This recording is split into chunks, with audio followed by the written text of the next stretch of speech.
Let us begin not by trying to arrive somewhere, not by attempting to achieve a certain state, and certainly not by outlining what we hope this time together will accomplish.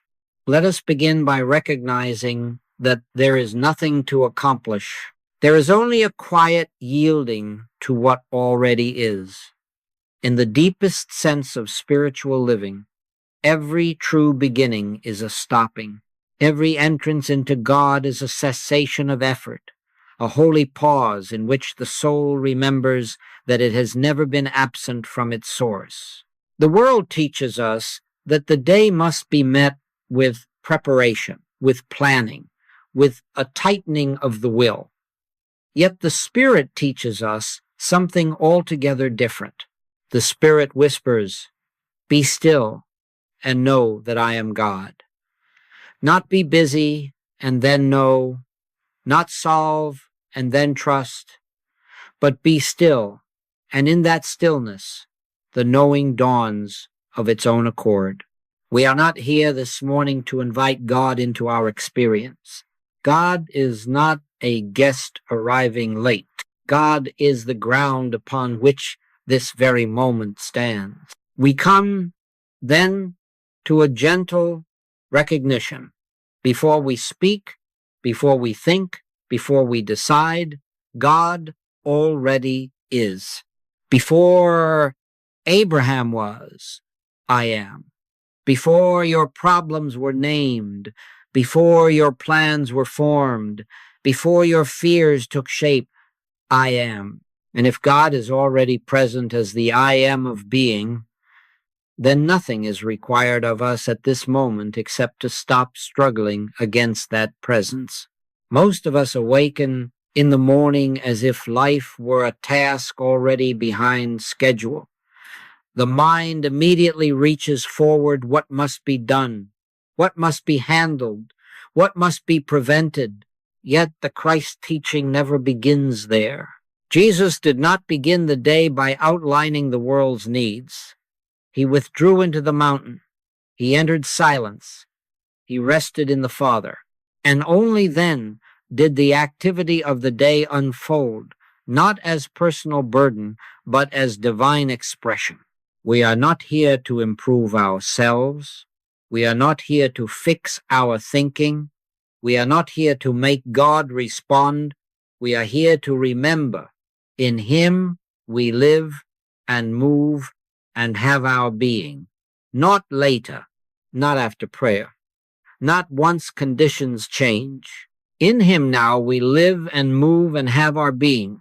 That means that even this desire to settle, this impulse to rest, is not originating in us at all.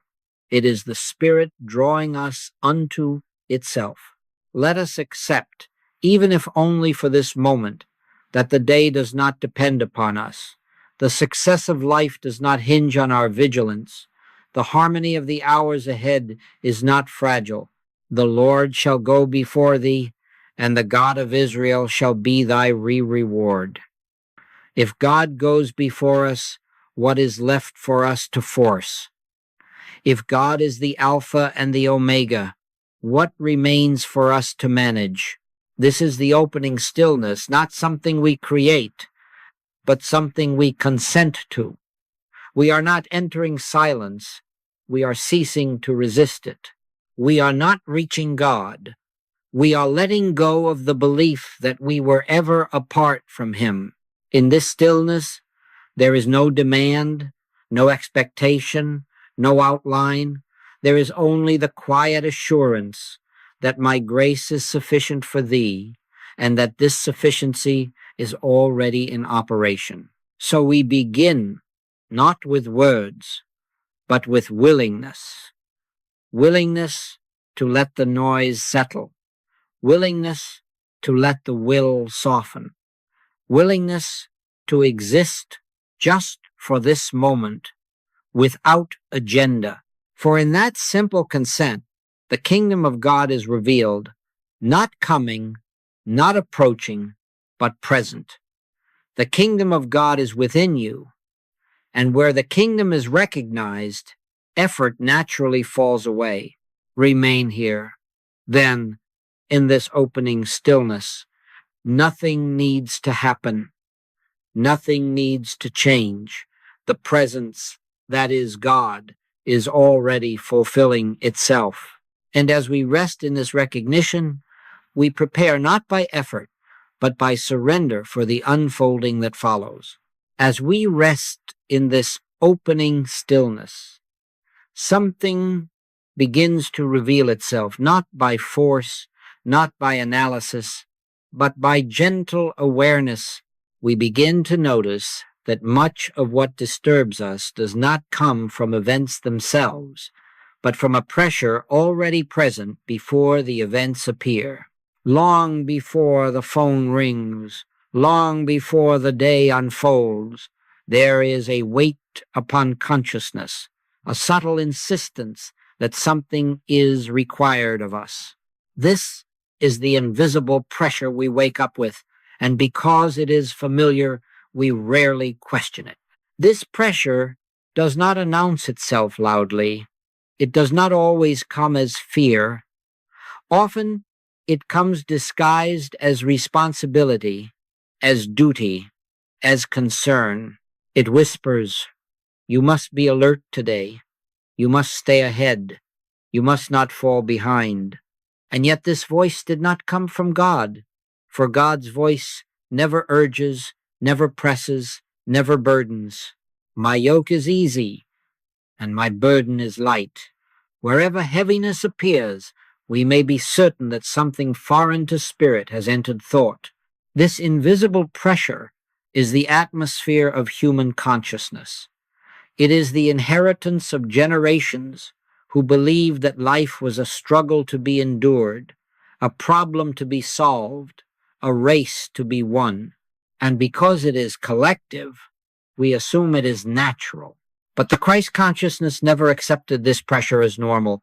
Jesus did not rise in the morning asking what Rome would do, or how the crowds would respond, or whether supply would appear. He rose knowing, "The Father that dwelleth in me, he doeth the works." Notice this carefully. The pressure is not caused by what the day holds. The pressure is already there, even on days when nothing difficult occurs. That tells us something important. It tells us that the burden is not situational. It is consciousness-based. It is the result of believing that life must be personally managed, personally sustained, personally defended. And this belief, once accepted, produces a constant low-grade tension, even in moments of apparent peace. Many suppose that prayer is meant to remove difficult circumstances, but in the infinite way, prayer first reveals the false assumption behind the disturbance. And here the assumption is this: I am the one who must make this day work. The moment that assumption is entertained, pressure follows as surely as shadow follows form. Yet Scripture quietly corrects us. "Except the Lord build the house, they labor in vain that build it." Not labor unsuccessfully, labor in vain. This pressure, then, is not a sign that something is wrong with us. It is a sign that we are still accepting a false premise. We have unconsciously agreed to live as though the government of life had been placed in our hands. And the human mind, knowing its own limitations, responds with anxiety, vigilance, and strain. It is not wickedness, it is ignorance. It is not sin, it is misplacement of power. Let us see this clearly and without judgment. The pressure we feel upon waking is not a message from God urging us to prepare. It is the echo of a belief that God must be helped, reminded, or supplemented. But the prophet assures us otherwise. "He that keepeth Israel shall neither slumber nor sleep." If God does not sleep, why must we remain mentally on guard? If divine consciousness is eternally alert, what is gained by our tension? When this is seen, something remarkable happens. The pressure does not need to be fought. It does not need to be resisted or analyzed away. It simply loses its authority, for error cannot survive recognition. The moment we see that this burden is not imposed by God, we no longer feel obligated to carry it, and without effort, without struggle, the soul begins to breathe more freely. This is the beginning of freedom, not freedom from tasks, not freedom from activity, but freedom from the belief that life is fragile and dependent upon our personal effort. Cast thy burden upon the Lord, and he shall sustain thee. Notice, not share the burden, not lighten it, but cast it. Why? Because it never belonged to us in the first place. So we gently acknowledge this invisible pressure, not to condemn it, but to see through it.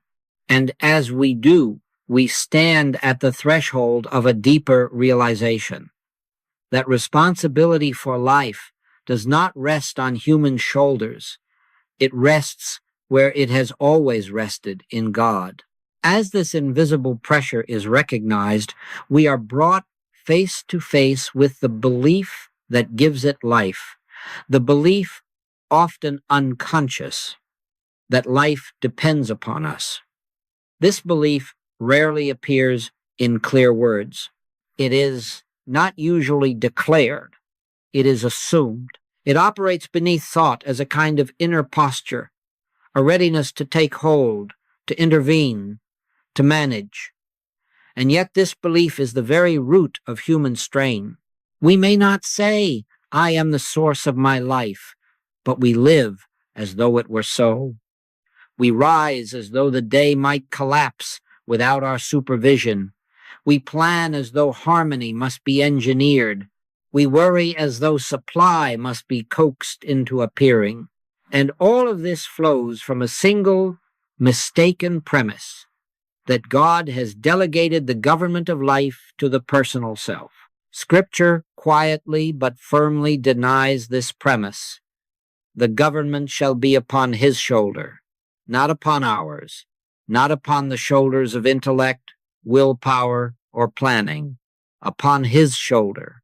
And when we accept that statement as truth, not poetry, not theology, but law, something in consciousness begins to shift. For if the government rests with God, then personal management is not responsibility, it is interference.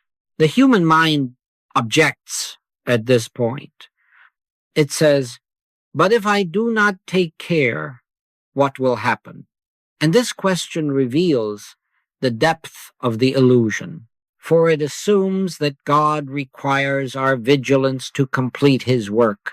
Yet the psalmist declares, I will both lay me down in peace and sleep, for thou, Lord, only makest me dwell in safety. Even sleep is safe when life is entrusted to God. How much more the waking hours? We must see that this belief that life depends on us is not humility, it is pride in disguise. It places the personal sense of self at the center of existence. It assumes that without our foresight, our anxiety, our effort, something essential would be missing. But Jesus corrected this gently and completely when he said, which of you, by taking thought, can add 1 cubit unto his stature? Thought does not create life. It merely reacts to appearances. Now let us be clear. This does not mean that we cease activity. The infinite way never teaches withdrawal from living. What it teaches is the relinquishment of false authorship. We are not the originators of life, supply, intelligence, or order. We are the avenues through which these qualities express themselves. I can of mine own self do nothing. That was not weakness speaking. That was spiritual authority. The moment we accept personal responsibility for outcomes, we also accept fear of failure. The two are inseparable. If I believe that success depends on me, then failure becomes a constant possibility. But if I recognize that the Father that dwelleth in me, he doeth the works, then outcomes are no longer personal achievements or personal defeats. They are unfoldments of a law already in motion. This false belief that life depends on us keeps the soul in perpetual tension. It never rests. Even in moments of apparent leisure, it scans the horizon for what might go wrong. It rehearses conversations not yet held. It anticipates problems not yet formed. And all the while, the still, small voice remains unheard, saying, "Stand still and see the salvation of the Lord." Salvation, in the infinite way, is not rescue from circumstances. It is deliverance from the belief in separation. It is the realization that we have been living under a false sense of selfhood, one that imagined itself as a doer, a manager, a fixer, when in truth we are witnesses to an activity far greater than personal effort. It is God which worketh in you both to will and to do of his good pleasure. When this begins to dawn in consciousness, we do not suddenly abandon all planning or decision-making. What changes is the center. We no longer stand at the center of the universe issuing commands. We stand within the universe, listening. And from that listening comes a different quality of action, unhurried, unstrained, precise. So let us gently release this belief that life depends on us, not by argument, not by discipline, but by recognition. Life depended on God before we were born. It will depend on God after we are gone. And in this moment, right now, it depends on God alone. At this point, a misunderstanding often arises, and it must be met with clarity and gentleness. When we speak of just existing, the human mind immediately translates this into passivity, withdrawal, or neglect. It hears a permission to do nothing, to abandon responsibility, to drift. But this is not the meaning, and it never has been the meaning in the spiritual life. To just exist is not to stop living. It is to stop resisting life. Existence, in the spiritual sense, is not inactivity. It is alignment. It is the conscious resting of identity in being itself. When Moses asked for God's name, the answer was not a function, not a role, not an activity. The answer was simply, "I am that I am." Being precedes doing. Life is before action. And when we attempt to act without first resting in being, our actions become strained, misdirected, and burdened. Jesus never taught inactivity. He walked, taught, healed, traveled, and served continuously. Yet he also said, "Take no thought for your life, what ye shall eat, or what ye shall drink, nor yet for your body." How can there be such outward activity with such inward rest? The answer is found in this principle. Existence is not personal effort. It is divine expression.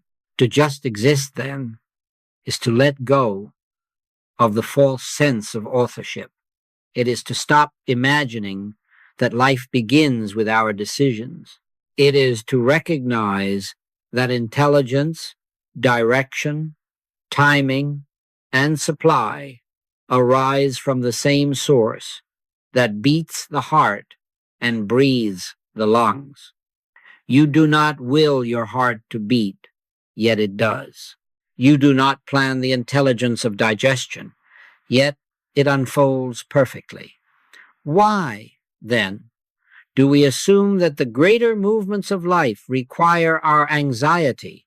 The human sense of self believes that if it relaxes its grip, chaos will follow. But the Christ consciousness reveals the opposite. Chaos is the result of interference, not trust. Consider the lilies of the field, how they grow. They toil not, neither do they spin. Notice carefully, Jesus does not say they do nothing. He says they do not toil. Growth is happening, but it is not happening through struggle. To just exist is to stand where the lilies stand, in obedience to law without conscious effort. It is to allow the law of harmony to operate without obstruction. This does not make us careless. It makes us receptive. It does not make us idle. It makes us responsive. The soul that exists in God does not drift through life. It moves with precision, guided by an intelligence that does not have to be consulted because it is already present. Many fear that if they stop pushing, they will stop progressing. But spiritual progress is not propelled by force. It unfolds by surrender, not by might nor by power, but by my spirit, saith the Lord of hosts. Might and power belong to the human sense of effort. Spirit belongs to being. And where spirit governs, activity is inevitable, but it is effortless. We must also see that laziness is not the fruit of spiritual rest. Laziness arises from resistance, from discouragement, from the belief that effort is futile. Spiritual rest, on the other hand, renews energy. They that wait upon the Lord shall renew their strength. Not those who strain, not those who hurry, but those who wait, those who exist in expectancy rather than anxiety. So when we say just exist, we are not inviting you to withdraw from your day. We are inviting you to withdraw from the false belief that you must personally sustain the day. We are inviting you to stand aside from the inner struggle and allow the divine order to reveal itself. In this state of existence, action flows naturally. Words come when needed. Decisions arise without confusion. Opportunities appear without pursuit. Existence, then, is the highest form of cooperation with God. It is not resignation.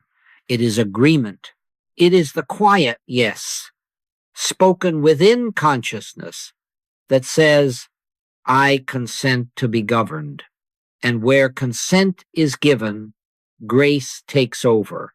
Not dramatically, not loudly, but with an authority that cannot fail. At this point in our unfoldment, we come to a place where the entire structure of our relationship with God must be quietly re-examined. For many sincere students, God is still regarded, perhaps unconsciously, as an external helper, a power somewhere beyond us, a presence to be appealed to, a force that may or may not intervene if properly invoked. And while this belief may comfort us for a time, it inevitably leaves us oscillating between hope and disappointment, faith and fear. The infinite way reveals something far more radical and far more liberating. God is not outside of us waiting to be called upon. God is the very consciousness by which we are aware.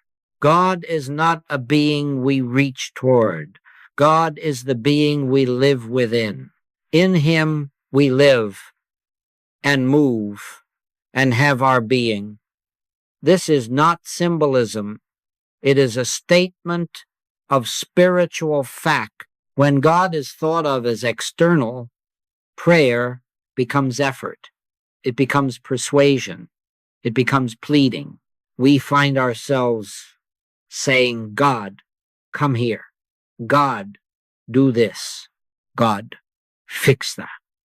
And all the while, we are unknowingly affirming absence, affirming that God is not already present, not already active, not already sufficient. But the Christ teaching begins at an entirely different place. The Father that dwelleth in me, he doeth the works. Notice the wording carefully. Not helps me do the works, not assists my efforts. He doeth the works. This removes personal sense of responsibility at the root. It tells us that the activity of life is not initiated by human will, but is unfolding from divine consciousness itself. And when this is understood, prayer ceases to be a reaching out and becomes a resting back.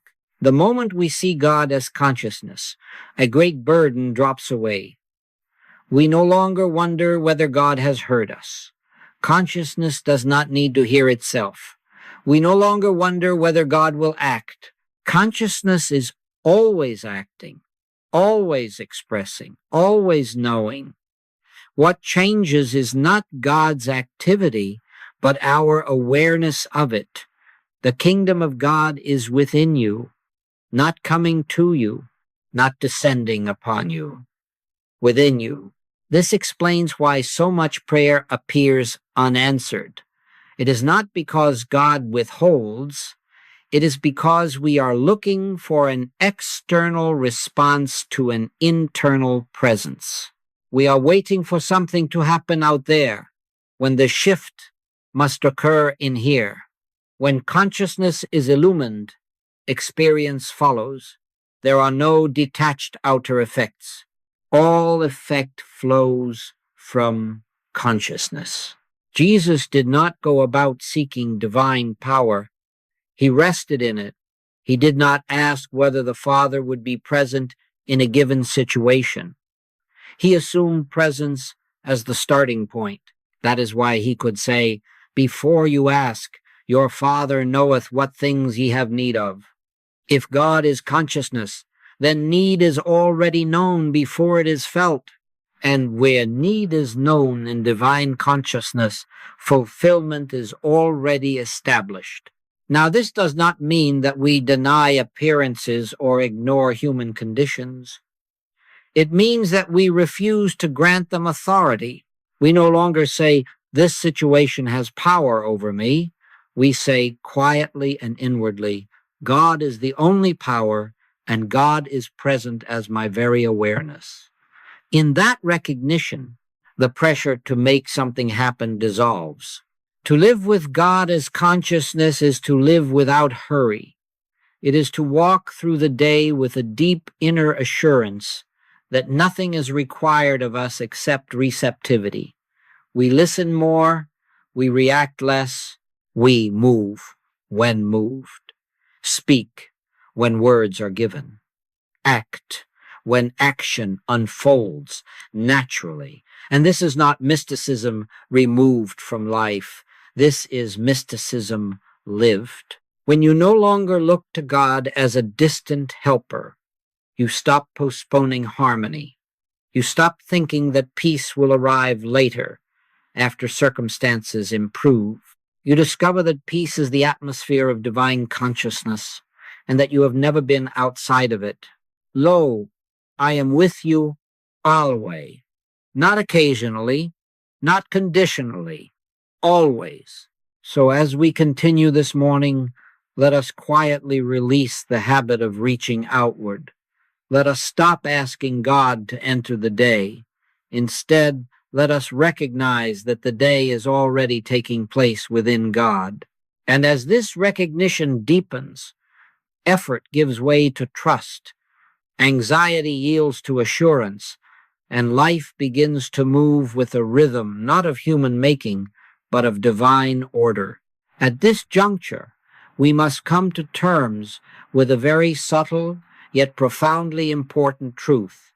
Striving is not the same as spiritual activity. In fact, striving is the very opposite of spiritual activity. It is an expression of human will trying to force the hand of divine grace. And yet, how many of us are caught in this web of striving, this restless agitation to bring about what we believe is needed or deserved? The world trains us to strive, to work harder, to push against the current of life as though success and fulfillment depend solely on our efforts. But in the teachings of the Infinite Way, we are shown that the grace of God operates in a different dimension. It is not drawn down by human effort, but rather revealed when we cease from human effort and allow divine grace to unfold naturally. Consider the words of Jesus in the Gospel. Come unto me, all ye that labor and are heavy laden, and I will give you rest. Rest, not striving. Striving is laboring under the false assumption that we are not supported by God's grace. Rest is the conscious acknowledgement that the very life within us is the life of God, effortless, flowing, abundant, and perfect. This is the first truth we must understand. Striving blocks grace because it presupposes that we are separate from it. When we strive, we live as though God's grace is something we must earn, something we must pursue. But grace is not earned. It is revealed. It is not found by running after it. It is realized by resting in the knowledge that God's grace has already encompassed us, has already surrounded us. Grace is not a thing to be attained. It is a presence to be embraced. And the only way to embrace it is through surrender. Surrender is often misunderstood as passive resignation. But true surrender is not about giving up. It is about giving in to the flow of divine intelligence, to the movement of spiritual wisdom.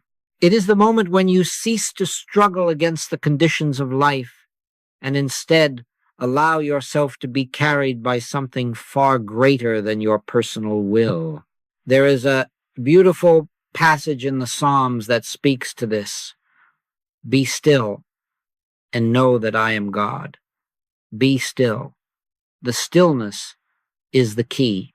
It is in the stillness that we come to know God's presence, not in the noise of our busy thoughts, not in the clamor of our personal desires, but in the quiet realization that God is. God is the stillness.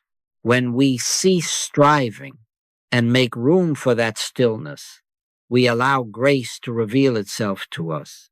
What does this mean in practical terms? It means that the more we struggle to make things happen, the more we are closing ourselves off from divine wisdom. When we struggle with fear, with doubt, or with a need to control outcomes, we are preventing the natural flow of grace from revealing itself. We hold on too tightly to our plans, our worries, our concept of how things should be, and in doing so, we block the very power that could guide us toward our true fulfillment. This is why Jesus also said, "Take no thought for your life, what ye shall eat, or what ye shall drink, or wherewithal ye shall be clothed." These concerns are not your work to solve. They are the natural expression of God's grace already unfolding in your life. When you let go of the need to control your circumstances, you allow the divine order to appear. And the order of God's grace is always in the right time, in the right way, and in the right measure. When we strive, we affirm our belief in separation from grace. We believe that we must struggle to earn it, but grace is never something we can earn. It is given freely, without condition, to all who recognize it.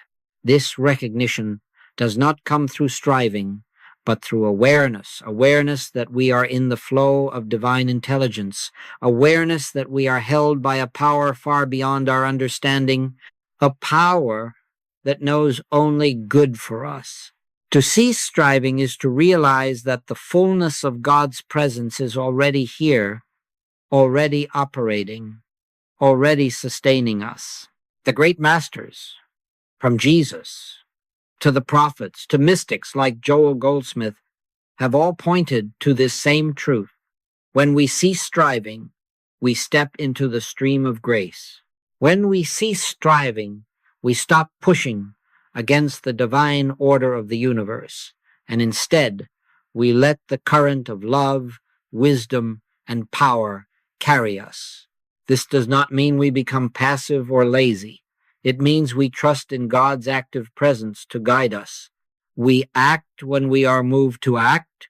We speak when the right words come, but we never force ourselves into any situation, never struggle to manipulate circumstances. The activity of grace moves us from moment to moment with a sense of peace and assurance.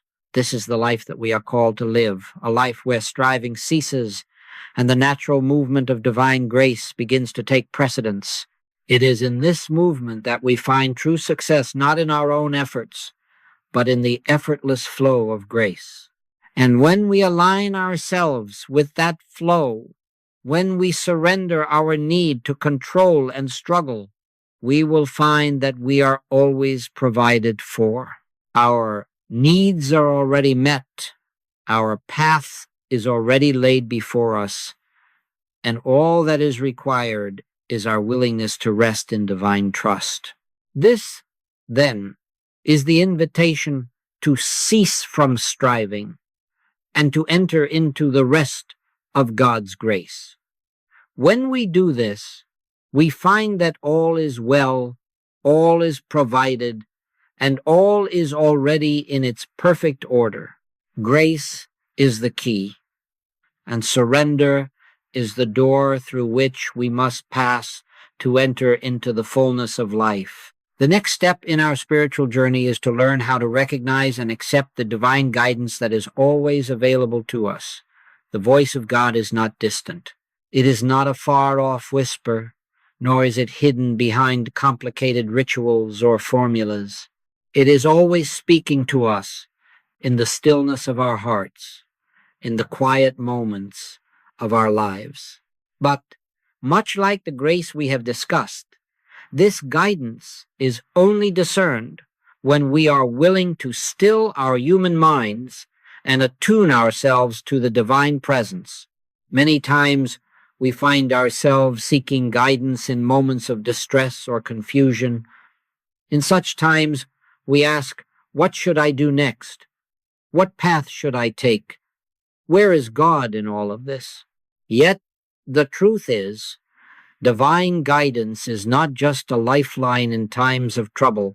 It is the constant presence of God's wisdom available to us at all times, in every moment, in every circumstance. But the key to receiving this guidance lies not in seeking it desperately, but in recognizing it as already present within us. There is a passage in the Gospel of John that speaks of this deeply. But the Comforter, which is the Holy Spirit, whom the Father will send in my name, he shall teach you all things, and bring all things to your remembrance, whatsoever I have said unto you. The Comforter is already within you. The divine guidance is already within you, waiting to be recognized, waiting for you to acknowledge its presence. This is where the practice of stillness becomes essential. When we speak of stillness, we are not referring to a mere external quietness, although that can help. We are talking about the stillness of the mind and heart, the quieting of the tumultuous thoughts, the restless desires, and the anxiety that too often clouds our inner vision. God speaks in the stillness of our souls. The louder our thoughts, the harder it is to hear God's voice. In the book of 1 Kings, we read about the prophet Elijah. After experiencing the fire, the earthquake, and the storm, Elijah finds himself listening for God's voice. And what does he hear? A still, small voice. It is in this quiet, almost imperceptible sound that the voice of God speaks. Not in the chaos, not in the clamor, but in the stillness. This is where we must learn to listen deep within our own hearts, beyond the noise of the world, beyond our own thoughts. So, how do we begin to recognize divine guidance in our daily lives? First, we must be willing to cultivate an awareness of God's presence within us. It is a practice of turning inward, of becoming attuned to the quiet whispers of the Holy Spirit, of being open to receiving divine direction at all times. Let us pause for a moment here and reflect on the words of Jesus. The kingdom of God is within you. Everything you need is already within you. The divine guidance is not something that must be earned or searched for. It is already a part of your spiritual inheritance. Your task is not to search for it, but to recognize it. When you recognize it, you can then accept it and follow it. The second key to receiving divine guidance is trusting it. Too often, we are guided by the desires of the human mind, by the loud voices of worldly wisdom or fleeting emotions. We must learn to distinguish between the voice of the Spirit and the noise of the world. Trusting divine guidance means following what you sense in your heart, even when it doesn't make sense to the human mind, even when it goes against what the world may say is wise or logical. Consider the story of Abraham, who was called by God to leave his home, his family, and everything he knew.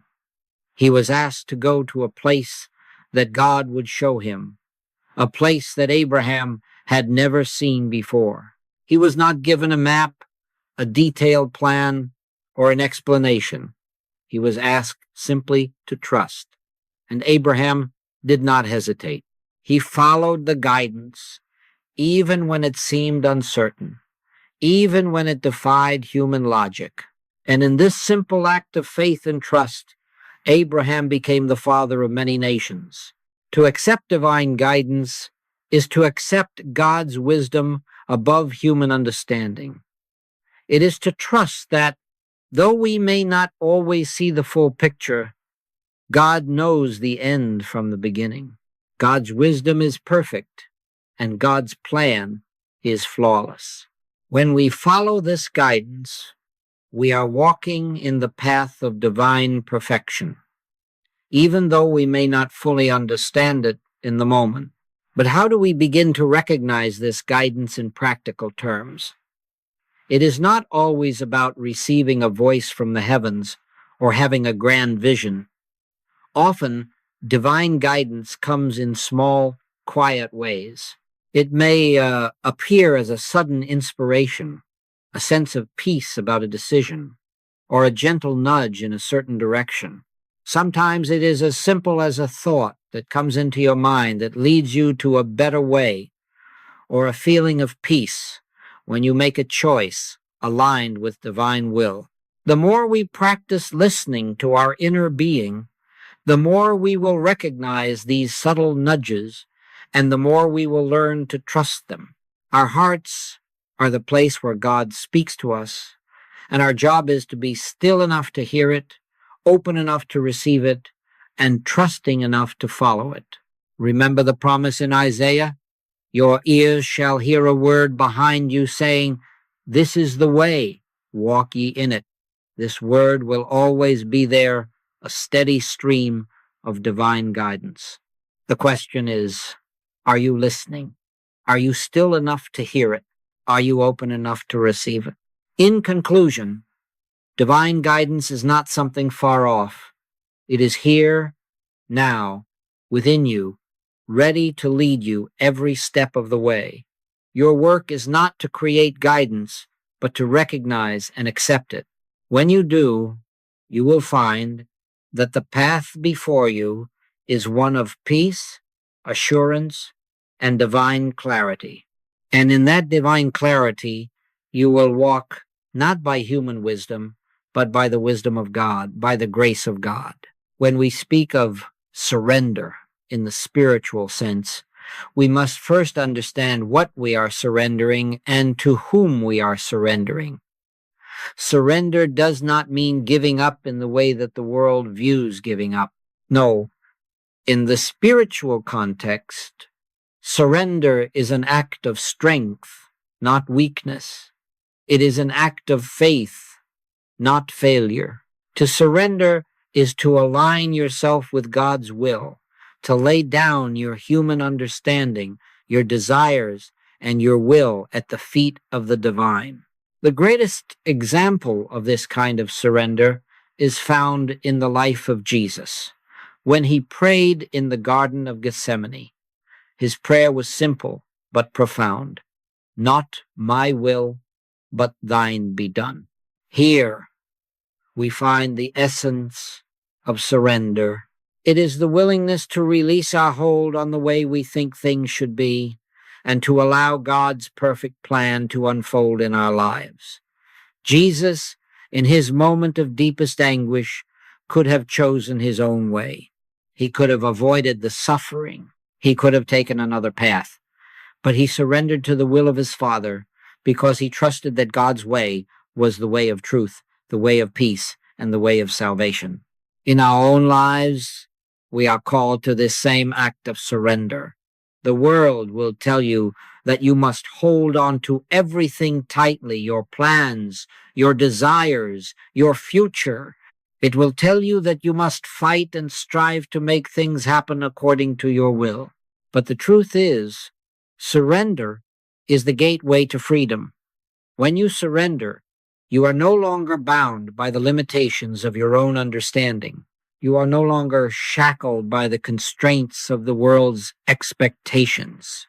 You are free to follow the divine plan, which is always greater and more abundant than anything you could have conceived on your own. In the book of Psalms, it is written, "The Lord is my shepherd, I shall not want." When we surrender to God, we are saying, "I trust you, Lord, to provide. I trust that. You are guiding me in the right path, even when I do not understand it."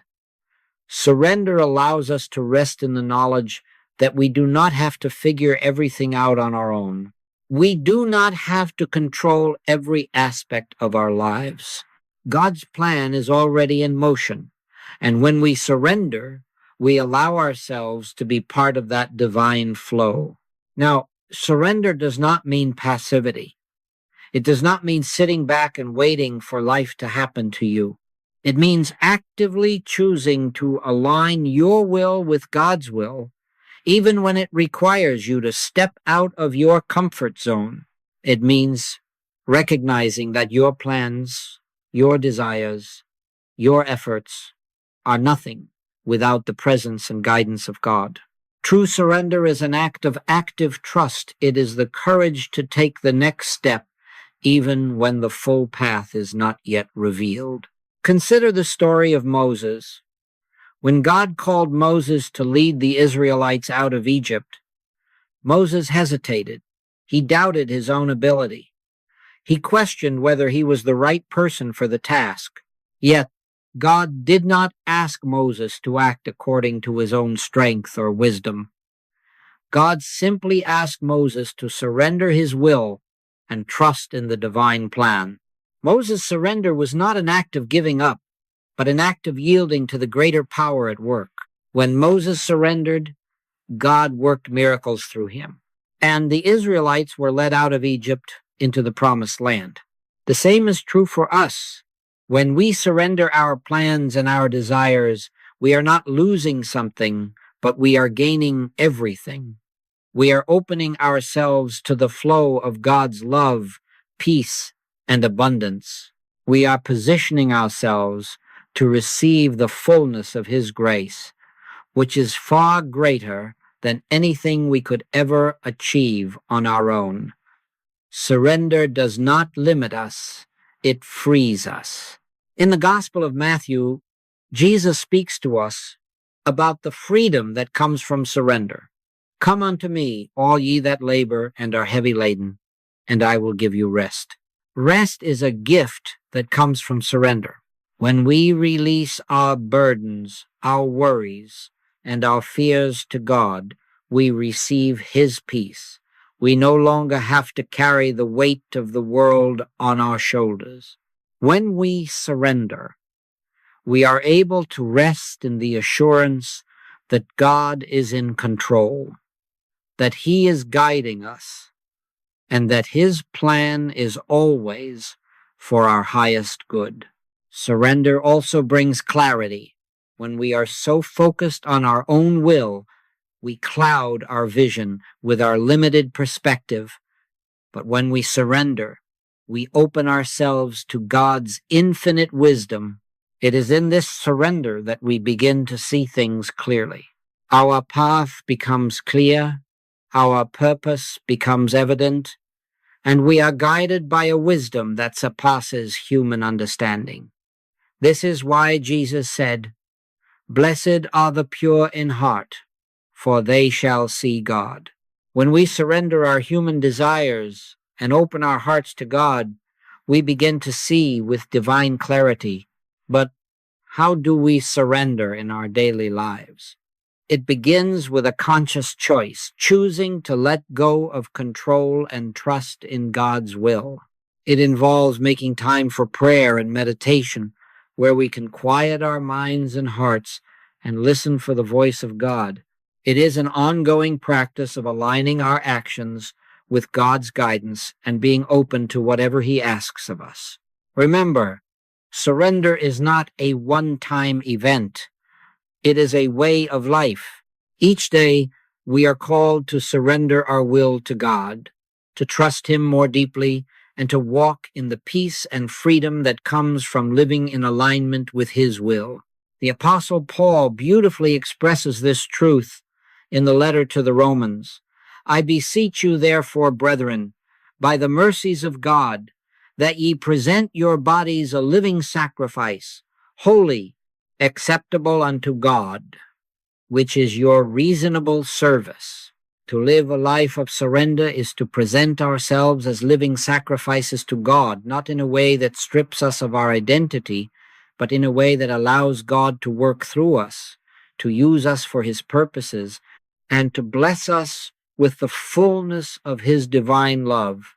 In closing, I want to remind you that surrender is the doorway to spiritual freedom. When we surrender to God's will, we are freed from the shackles of our own limited thinking.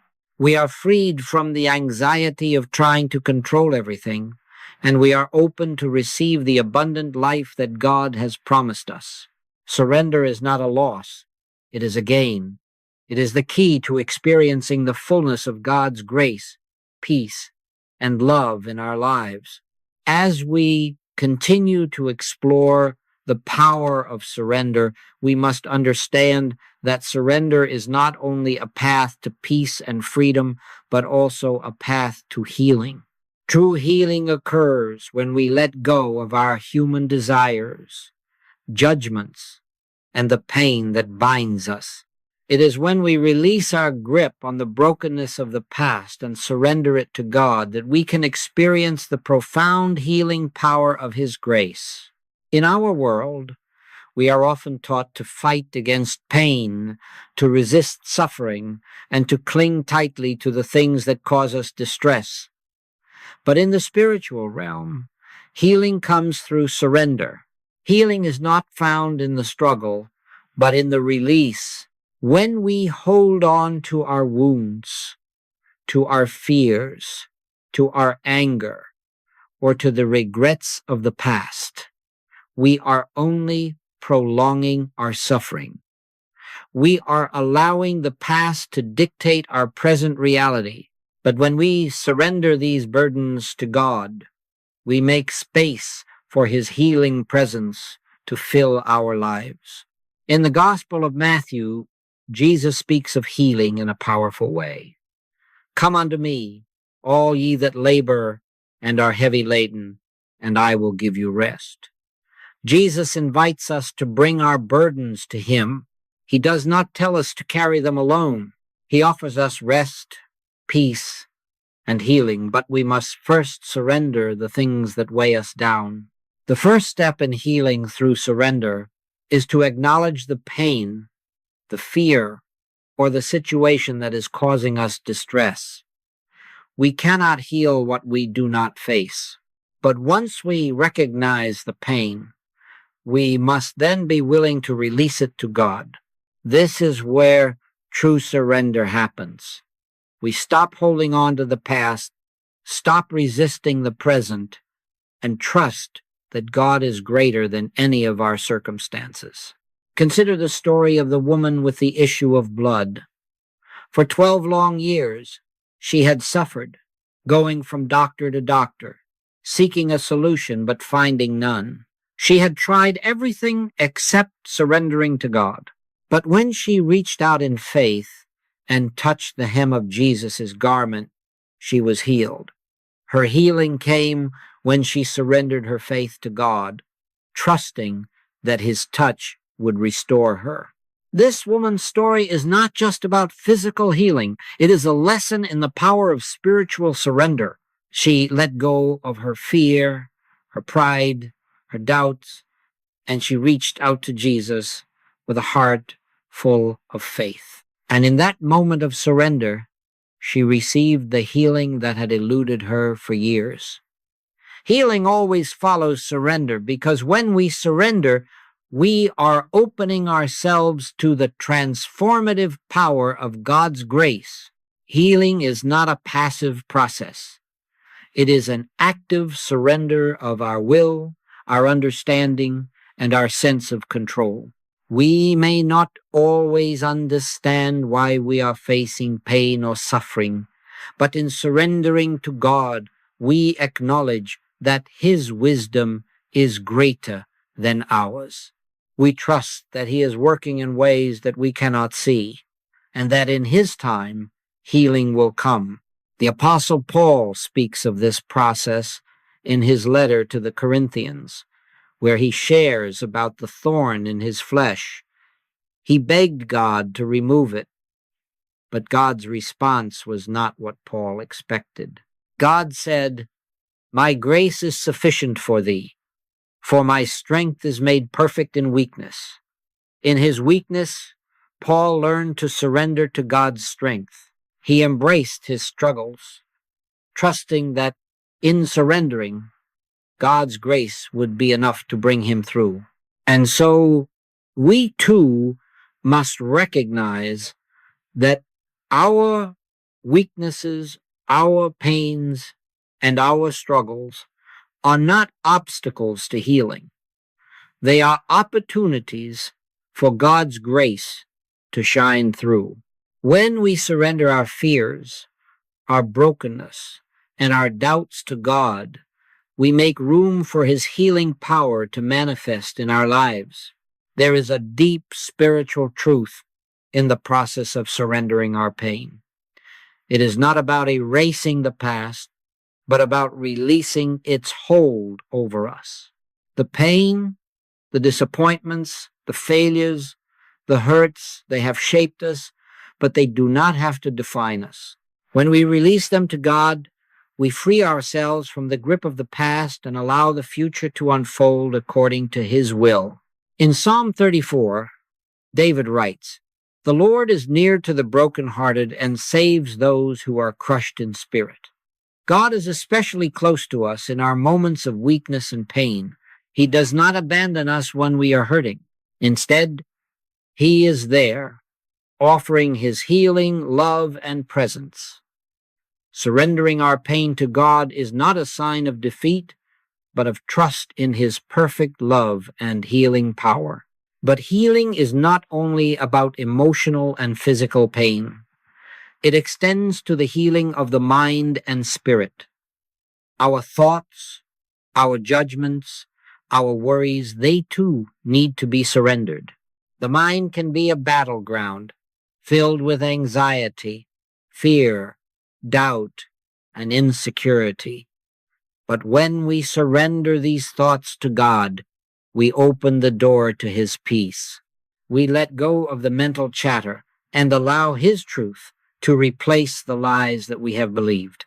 In doing so, we experience healing in our minds and hearts. In the book of Philippians, Paul writes, Be anxious for nothing, but in everything by prayer and supplication with thanksgiving. Let your requests be made known to God, and the peace of God, which surpasses all understanding, will guard your hearts and minds through Christ Jesus. When we surrender our anxieties and fears to God, His peace guards our hearts and minds. This peace does not come from understanding or from our own efforts. It comes from surrendering to God's presence and trusting that He is in control. Healing through surrender is a continual process. It is not something that happens in a single moment, but is an ongoing practice of releasing and trusting. Each day, we must choose to surrender our fears, our struggles, and our pain to God, knowing that He is always there to heal and restore us. The more we surrender, the more we open ourselves to receive His healing touch. And so, let us remember that healing comes through surrender. It is not by our striving, our efforts, or our understanding that we are healed, but by surrendering to God's perfect will. When we let go of the things that hold us back, when we release the pain, the fear, and the hurt to God, we create space for His healing power to work in our lives. As we approach the subject of God's timing, we must acknowledge that one of the greatest challenges of the human experience is learning to trust in God's perfect plan and process. We are conditioned to expect immediate results, to want everything on our own schedule, and to feel the pressure of time. But in the spiritual life, timing is not about human urgency, but about divine order. Surrendering to God's timing requires us to release the need for control over our circumstances and trust that God's timing is always perfect, even when it does not align with our own expectations. The story of Abraham is a powerful illustration of trusting God's timing. God promised Abraham that he would be the father of many nations, but for years there was no sign of this promise coming to fruition. Sarah, his wife, was barren, and the couple grew old without children. Abraham waited on God's promise, but his faith wavered. Eventually, in his impatience, he took matters into his own hands, fathering a child through Hagar, Sarah's maidservant. This decision led to complications and strife, demonstrating that trying to force God's timing can lead to consequences that we were never meant to endure. Yet, in the fullness of time, God fulfilled His promise to Abraham in a way that was far beyond what Abraham had expected or understood. Sarah bore Isaac, and through him the nations were blessed. Abraham had to wait for God's timing, even when it seemed impossible. But in the end, he learned that God's timing was far better than his own. This story is a reminder for us all that God does not work on our timetable. We may feel that things are moving too slowly, that our prayers are unanswered, or that God has forgotten us. But the truth is, God's plan is always unfolding at exactly the right time. Our job is not to force the plan, but to surrender to the process. We must trust that God sees the big picture, the beginning, the middle, and the end, and He knows exactly what needs to happen and when. We only see a fraction of the picture, but God sees it all, and His timing is never wrong. The book of Ecclesiastes reminds us of this truth. To everything there is a season and a time for every matter under heaven. God works in seasons. There is a time to plant, a time to harvest, a time to grieve, and a time to rejoice. Surrendering to God's timing means trusting that each season has a purpose and that we are exactly where we need to be. We may not understand why certain things are happening or why things are taking longer than we expected, but we can trust that God is using every season to prepare us for something greater. One of the keys to surrendering to God's timing is learning patience. Patience is not about waiting idly, but about remaining steadfast in faith and trust while we wait. Patience is active. It is about aligning our hearts with God's will, staying faithful, and continuing to move forward even when we cannot see the end. We can take comfort in the knowledge that God's delays are not denials, but are often times of preparation, growth, and refinement. In those moments of waiting, God is doing a work in us, building our character, and preparing us for the blessings he has in store. In the Gospel of John, when Jesus was called to heal Lazarus, he delayed his visit, even though he knew his friend was sick. By the time Jesus arrived, Lazarus had already died. Many questioned why Jesus didn't come sooner, but Jesus explained, "This sickness is not unto death, but for the glory of God, that the Son of God might be glorified thereby." Jesus' delay allowed for a greater miracle. Lazarus was raised from the dead, and the glory of God was revealed to all who witnessed the miracle. We must trust that God's delays are not evidence of his neglect, but of his deeper purpose. What seems like a delay in our lives may be the very thing that sets the stage for a miracle, for a breakthrough, or for the manifestation of God's glory in ways we could never have imagined. Surrendering to God's timing also involves accepting that his ways are higher than our ways and that his wisdom is perfect. We often think we know what is best for us, and we set timelines based on our own desires. But we must learn to yield to God's wisdom and trust that his plan is always better than our own. Even when we do not understand why things are happening the way they are, we can have confidence in the fact that God's plan for us is good and he will not lead us astray. Trusting in God's timing means relinquishing our need for certainty and control. It means acknowledging that we do not need all the answers right now. Surrendering to God's timing is an act of faith, saying, "Lord, I trust that you know what you are doing, and I will wait for your perfect will to unfold in my life." In Isaiah 40:31, it is written, "But they that wait upon the Lord shall renew their strength. They shall mount up with wings as eagles. They shall run and not be weary, and they shall walk and not faint."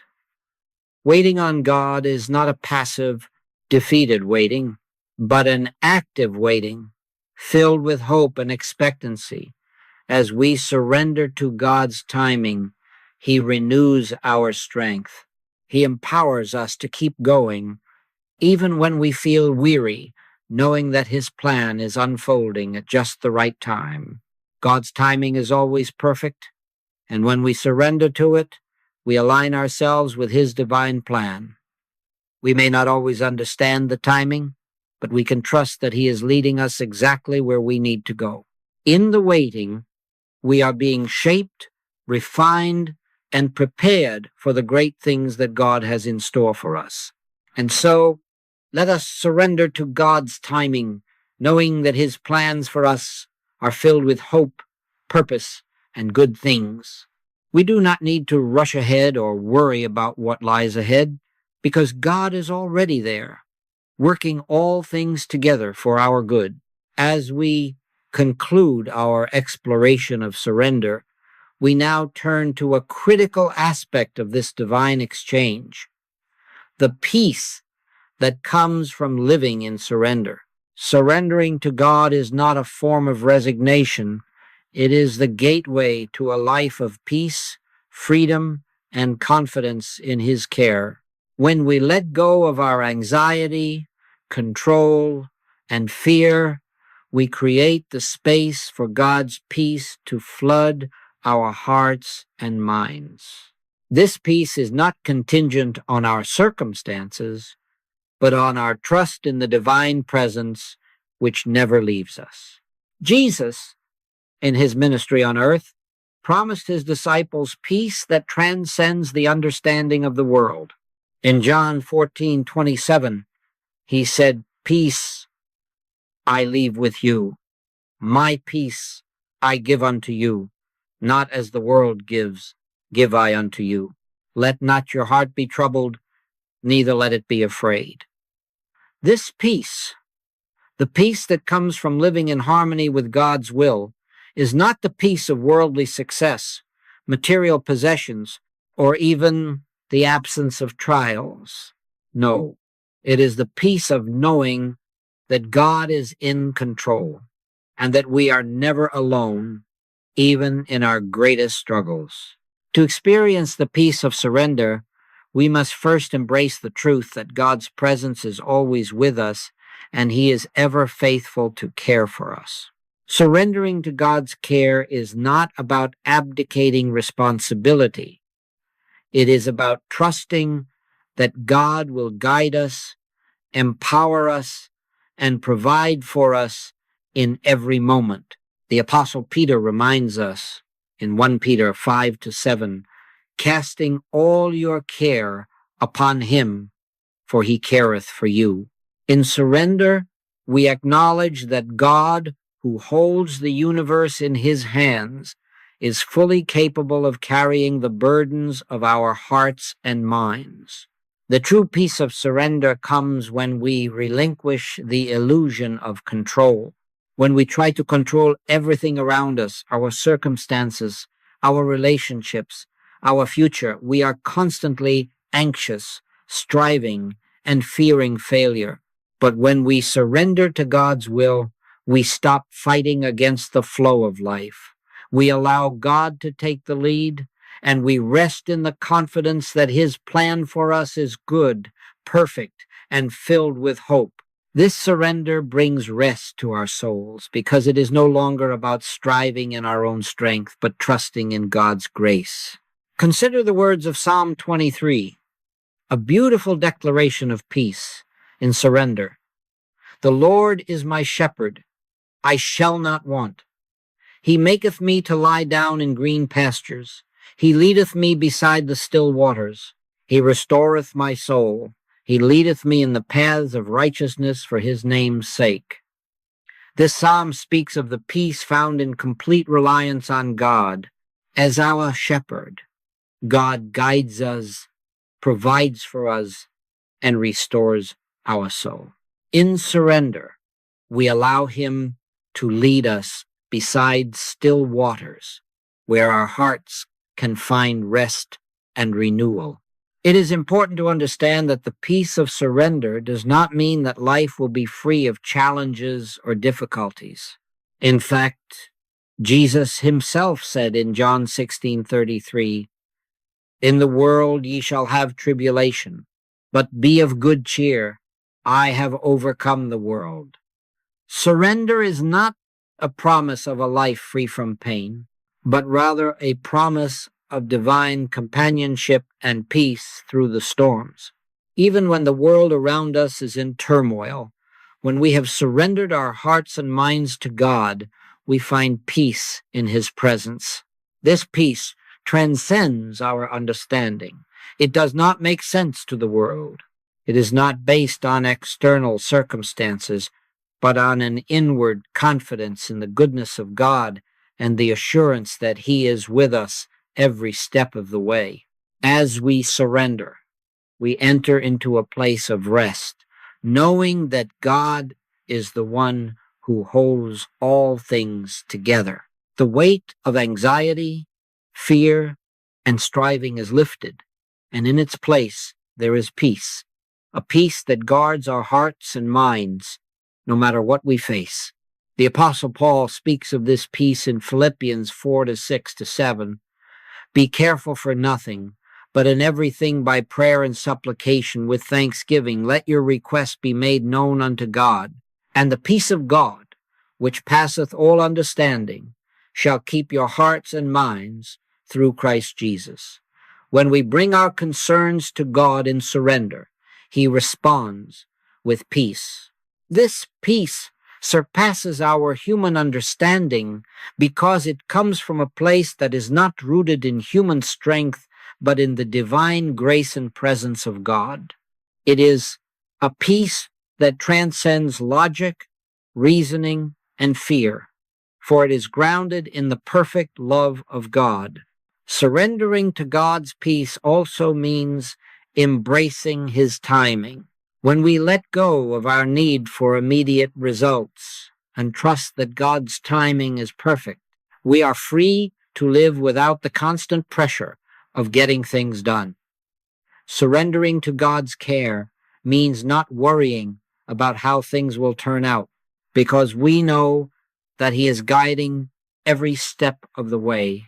The peace of surrender is also deeply rooted in gratitude and trust.